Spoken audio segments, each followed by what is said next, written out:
Want to set data limits on your Samsung phone? This is important to help you control your data usage and avoid extra charges.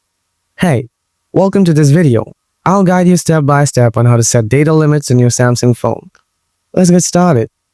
To do that, first open the settings, then tap connections, scroll down a little bit, tap data usage.